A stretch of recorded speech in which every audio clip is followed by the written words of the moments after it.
الحمد للہ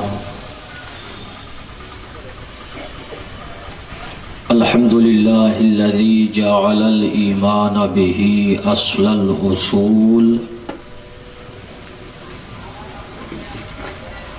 وبلغ من قام به غایة المنى والقبول واشهد ان لا الہ الا اللہ واشهد ان محمدا عبده ورسوله فقد قال الله تبارك وتعالى في القرآن الكريم اعوذ بالله من الشیطان الرجیم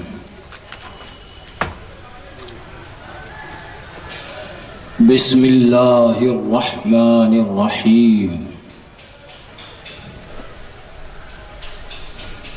لقد من اللہ علی المؤمنین اذ بعث فیہم رسولا صدق اللہ قال النبی صلی اللہ تعالی علیہ وسلم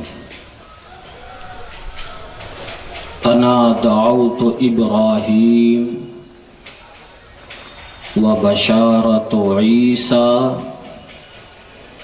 ورؤیا امی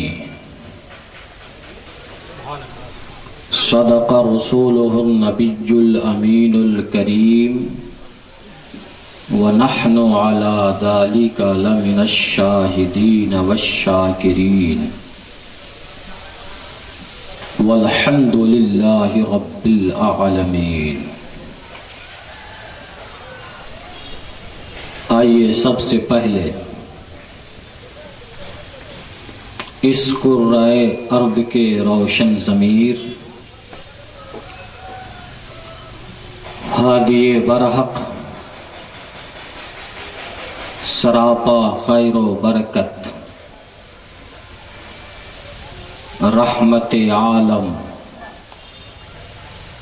نور مجسم خلاصہ کائنات فخر موجودات جناب احمد مجتبیٰ محمد مصطفیٰ صلی اللہ علیہ وسلم کی بارگاہ بے کس پناہ میں انتہائی ادب و احترام کے ساتھ ہدیہ درود و سلام پیش کرنے کی سعادتیں اور برکتیں حاصل کر لیں۔ بآواز بلند پڑھیں اللہم صلی علی سیدنا مولانا محمد بارک سلم صلاۃ و سلام علیک یا رسول اللہ سلم صلاۃ و سلام علیک یا حبیب اللہ صلی اللہ تعالی علیہ وسلم۔ حضور جیسا نرالا بشر کہاں ہوگا، حضور جیسا نرالا بشر کہاں ہوگا، قدم ہے عرش بری پہ تو سر کہاں ہوگا۔ اردو سمجھ میں آئے تو سبحان اللہ بولتے رہیے گا۔ حضور جیسا نرالا بشر کہاں ہوگا، قدم ہے عرش بری پہ تو سر کہاں ہوگا، ہر ایک لمحہ خدا جس کا ذکر کرتا ہو، ہر ایک لمحہ خدا جس کا ذکر کرتا ہو، تو ان کا ذکر بھلا مختصر کہاں ہوگا، تو ان کا ذکر بھلا مختصر کہاں ہوگا۔ خدا نے غیب کی دولت جسے عطا کی ہے، خدا نے غیب کی دولت جسے عطا کی ہے، ہمارے حال سے وہ بے خبر کہاں ہوگا، ہمارے حال سے وہ بے خبر کہاں ہوگا، جو غار ثور کا نقشہ بدل گئی مکڑی، جو غار ثور کا نقشہ بدل گئی مکڑی، کسی کے ہاتھ میں ایسا ہنر کہاں ہوگا، کسی کے ہاتھ میں ایسا ہنر کہاں ہوگا۔ خدا نے غیب کی دولت جسے عطا کی ہے، ہمارے حال سے وہ بے خبر کہاں ہوگا۔ نردول اور قرب و جوار سے آئے ہوئے خوش عقیدہ مسلمانوں، بڑی ہی سنجیدگی اور متانت کے ساتھ میں ابتدا سے گفتگو آپ کے سامنے پیش کروں گا، یعنی وحدانیت سے کہ اللہ ایک ہے۔ اللہ، میں اس لیے یہ گفتگو کروں گا، چند لمحے کی مختصر سی ملاقات میں محترم جناب حافظ و قاری مولانا عبداللہ صاحب کی مختصر سی ملاقات میں اور حضرت مولانا فریاد الحسن صاحب رضوی اور صاحب خانہ محترم جناب سلیم صاحب کی ملاقات سے یہاں کی زمین کو کچھ سمجھنے کی جو کوشش کیا، اسی کوشش کی تناظر میں میں ابتدا یعنی بنیاد اول سے اپنی گفتگو شروع کر رہا ہوں۔ اگر آپ نے بہت غور سے اسے سماعت کیا تو میرا خود کا اپنا یقین ہے کہ قیامت تک آپ کے ساتوں خاندان اور نسلوں کو اگر یہ پوائنٹس ذہن میں ڈال دیے گئے تو چاہے مکہ کا امام بھی آئے گا، دنیا کا بہت بڑا عالم بھی آئے گا اور آپ کو بہکانے کی کوشش کرے گا تو آپ کے خاندان کا کوئی ممبر بہک نہیں پائے گا۔ اس لیے آپ بہت غور کے ساتھ، متانت و سنجیدگی کے ساتھ گفتگو کو سمجھ کر کے سننے کی آپ کوشش کریں۔ اعتراض یہ ہوتا ہے کہ یہ لوگ رسالت پہ، حضور پہ گفتگو کرتے ہیں، اللہ کی وحدانیت پہ نہیں۔ اس لیے آج اہل سنت والجماعت کے اسٹیج سے پہلی گفتگو وحدانیت کی ہوگی، دوسری گفتگو رسالت کی ہوگی، پھر وہ آیت کریمہ جو ہم نے تلاوت کی ہے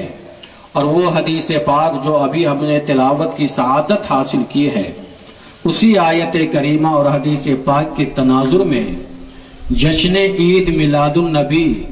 یعنی پیدائش رسول صلی اللہ علیہ وسلم کی کیفیت کو آپ سنیں گے کہ آپ کے نبی کیسے پیدا ہوئے، پیدا ہونے کے وقت آپ کی کیفیت کیا تھی،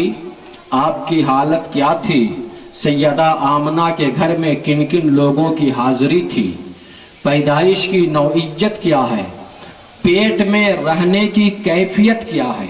میں یہ ساری باتیں اس لیے کروں گا اور یہ بتاؤں گا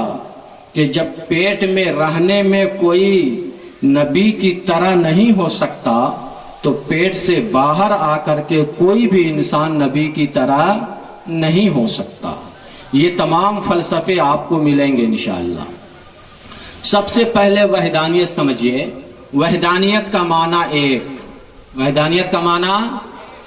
اس دنیا میں، دنیا بننے سے پہلے شروع سے ہمیشہ سے جو ذات ہے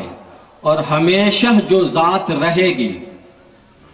جو ذات کسی سے پیدا نہیں ہوئی، اس کا نہ کوئی باپ ہے اور نہ کوئی بیٹا ہے، جس کا تذکرہ سورہ اخلاص میں قل هو اللہ احد سے شروع ہے،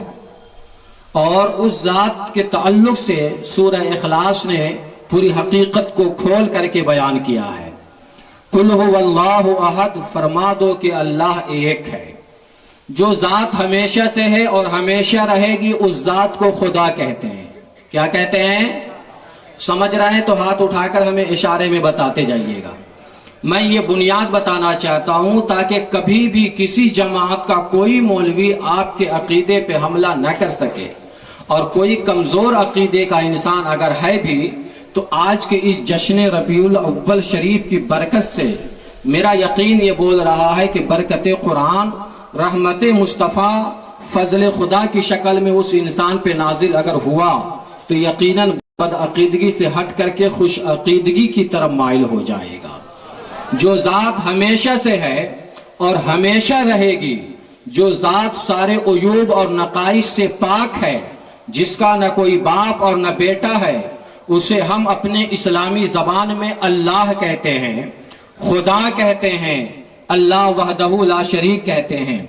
اللہ ہمیشہ سے ہے اور وہ ہمیشہ رہے گا، اللہ سے پہلے کوئی ذات نہیں ہے۔ آ گئی بات سمجھ میں؟ یہ ہے وحدانیت، یہ اللہ ایک ہے جس کی ہم عبادت کرتے ہیں۔ اسی ذات گرامی نے، اسی ذات وحدہ لا شریک نے اپنی مشیت و ارادے سے جب وہ چاہا کہ ہم کوئی مخلوق بنائیں، روایتوں میں حدیثوں میں یہ ہے اول ما خلق اللہ نوری، اللہ تعالیٰ نے سب سے پہلے میرے نور کو پیدا فرمایا۔ سبحان اللہ۔ سب سے پہلی ذات کون سی ذات ہے؟ ذرا بول دیجئے گا، اللہ۔ سب سے پہلی ذات جو ہمیشہ سے ہے اور ہمیشہ رہے گی وہ ذات کون ہے؟ اللہ۔ اللہ کے بعد جو دوسری ذات بن رہی ہے، اب دیکھیے یہی ہسٹری، یہی تاریخ، یہی اسلامی حقیقت اور یہی اسلامی تاریخ ہے جو بعد میں جماعتیں نکل کر کے آپ کو بہکانے کی کوشش کرتی ہے، اور سچائی یہی ہے جو ابھی ہم آپ کو بتا رہے ہیں، اور آپ کے سمجھ میں شاید آ بھی رہی ہو یہ بات کہ جو ہمیشہ سے ہے اور ہمیشہ رہے گی، جو ذات اسے خدا کہتے ہیں، اسی ذات نے اپنی مشیت و ارادے سے جب کسی کو